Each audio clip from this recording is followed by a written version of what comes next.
జై వీరబ్రహ్మ జై గోవింద బాబా జై. నేను మీ కృష్ణమాచార్య. శ్రీ బ్రహ్మపదం. 2025 సంవత్సరం నవంబర్ మాసం మీనరాశి వారి యొక్క రాశిఫలం. శివాయ బ్రహ్మణే నమ. వీరబ్రహ్మేంద్ర స్వామినే నమో నమ. జై వీరబ్రహ్మ జై గోవింద బాబా జై. ఒకవైపేమో తీక్షణమైనటువంటి ఏలినాటి శని ప్రభావం, లగ్నంలో శని భగవానుడి యొక్క స్థితిగతులతో పాటుగా వ్యయ స్థానంలో రాహు సంచారమైన స్థితి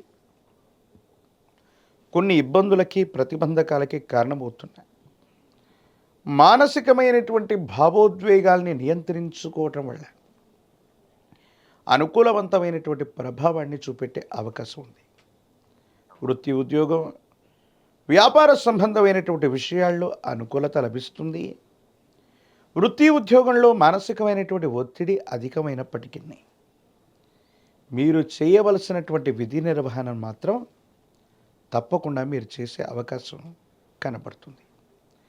వ్యాపార సంబంధమైనటువంటి అంశాల్లో మాత్రం కొన్ని చిన్న చిన్న ఇబ్బందులు, ప్రతిబంధకాలు ఎదురయ్యేటువంటి అవకాశాలు ఉన్నాయి. కాబట్టి వృత్తి ఉద్యోగాన్ని వదిలిపెట్టి కొత్త ఉద్యోగంలోకి వెళదాం, లేదా కొత్త వ్యాపారంలోకి వెళదాం, కొత్త జీవన విధానంలోకి వెళదాం అనుకుంటే మాత్రం ఇబ్బందులు కలిగే అవకాశం కనబడుతుంది.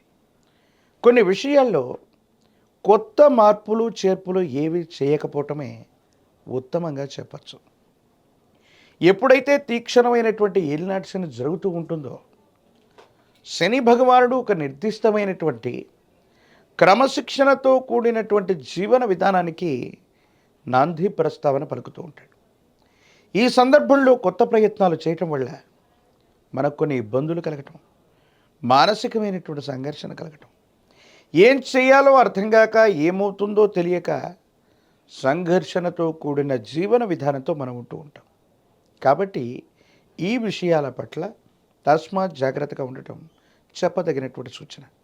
ప్రత్యేకించి వైవాహిక జీవితంలో భార్యాభర్తలకు సంబంధించినటువంటి అంశంలో మూడవ వ్యక్తి యొక్క ప్రమేయం చేత అపోహలు, అపార్థాలు, అపనిందలు వచ్చే అవకాశం ఉంది. ఒకరి వైపు మరొకరికి గౌరవం, ప్రపత్తులు కలిగి ఉన్నప్పటికీ కూడా అహంకారపూరితమైనటువంటి ధోరణి వల్ల, లేక అహం దెబ్బతినటం వల్ల బాంధవ్యాలు దూరం అయ్యేటువంటి అవకాశం ఉంది. ప్రత్యేకించి వివాహ సంబంధమైనటువంటి పరిస్థితులు, వైవాహిక జీవితానికి పరితపించే వాళ్ళు, వివాహం కానటువంటి వాళ్ళకి అనుకూలవంతమైన యోగం కూడా ఉంది. సంతానపరమైన అంశాలు బాగున్నాయి. వారికి సంబంధించినటువంటి విద్యా, ఉద్యోగం, భవిష్యత్తు కోసం మీరు చేసే ప్రయత్నాలు సఫలీకృతమవుతూ ఉంటాయి. ప్రత్యేకించి వారికి సంబంధించినటువంటి ఆరోగ్యపరమైనటువంటి అంశాల పట్ల కూడా తస్మాత్ జాగ్రత్తగా ఉండటం చెప్పదగినటువంటి సూచన. సహోదర సహోదరి వర్గానికి సంబంధించిన వ్యక్తులు, ఎంతో కాలంగా మిమ్మల్ని వ్యతిరేకిస్తున్నటువంటి వ్యక్తులు కూడా మీ స్థాయి పెరిగిందనో, వాళ్ళకంటే గొప్పగా ఉన్నారనో వాళ్ళు మళ్ళీ మిమ్మల్ని అనుసరిస్తారు. కానీ కొన్ని విషయాల్లో మీలో ఏవైనా లోపాలు ఉన్నట్టయితే మీ రక్త సంబంధికులు అనుకున్న వాళ్ళు, ఆత్మీయులైనటువంటి వాళ్ళు, తోబుట్టువులు సైతం మీ పరిస్థితులను చూసి వెక్కిరించే అవకాశం ఉంది. అంటే సిద్ధాంతపరమైనటువంటి అంశాలు అవ్వచ్చు, కొంతమంది వ్యక్తుల యొక్క ప్రవృత్తి అవ్వచ్చు. ఎంతో కాలంగా మీకు దూరంగా ఉన్నటువంటి వ్యక్తులు ప్రస్తుతం మీరున్న స్థాయిని చూసి మళ్ళీ దగ్గర అయ్యేటువంటి ప్రయత్నాలు చేస్తారు. ఈ విషయంలో వాళ్ళు రక్త సంబంధికులైనప్పటికీ కూడా తస్మాత్ జాగ్రత్తగా ఉండటం చెప్పదగినటువంటి సూచన. కొన్ని ప్రయోజనాల్ని పొందటానికి వేగవంతమైనటువంటి నిర్ణయాలు తీసుకోవలసినటువంటి అవకాశం ఉంది. ఆరోగ్యపరమైనటువంటి అంశాల్లో దీర్ఘకాలికంగా ఉన్నటువంటి ఆరోగ్య సమస్యలు మీకు ఇబ్బంది కలిగించేటువంటి ప్రయత్నం చేస్తాయి. ఎముకలు, కండరాలు, కీళ్లకు సంబంధించినటువంటి ఆరోగ్యపరమైనటువంటి అంశాలు ఏవైతే ఉన్నాయో కొన్ని ఇబ్బందులకు కారణమయ్యే అవకాశం ఉంది. కాబట్టి దీర్ఘకాలికమైనటువంటి ఆరోగ్య సమస్యల పట్ల తస్మాత్ జాగ్రత్తగా ఉండటం చెప్పదగినటువంటి సూచన. ఒకవేళ ఇప్పటికే దీర్ఘకాలికమైనటువంటి సమస్యలు ఏవైనా ఉంటే వైద్యుడి యొక్క పర్యవేక్షణకు వెళ్ళటం కూడా మంచిది. ప్రత్యేకించి వృత్తి ఉద్యోగంలో అవ్వచ్చు, వృత్తి వ్యాపారంలో అవ్వచ్చు, కొత్త నిర్ణయాలకు ఇది సరైనటువంటి సమయం కాదు. ఇప్పుడున్న జీవన విధానంతో, ఇప్పుడున్నటువంటి పరిస్థితులతో కొద్ది కాలం రాజీ పడితే అత్యున్నతమైనటువంటి మానసికమైనటువంటి సంతోషం కలిగినటువంటి పరిస్థితులు మీకు సొంతమయ్యేటువంటి అవకాశం ఉంది. భావోద్వేగాలను నియంత్రించుకోవటం యుగదాయకమైనటువంటి ఫలితాలకు కారణమవ్వచ్చు.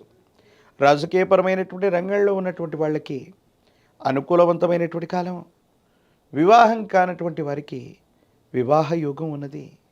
ఉద్యోగం రానటువంటి నిరుద్యోగులు ఏకాగ్రతతో ప్రయత్నం చేస్తే సానుకూలవంతమైన ఫలితాన్ని తప్పకుండా పొందేటువంటి అవకాశం కనపడుతూ ఉంటుంది.